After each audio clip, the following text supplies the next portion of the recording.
Sachin poster రాజుకి ఇచ్చేసాను నాన్న.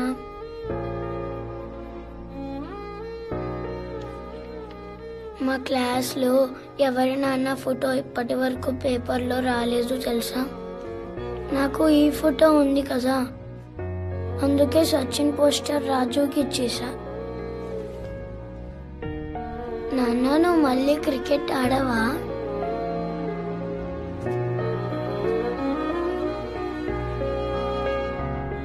నువ్వు చెప్పు, ఆడినా వద్దా?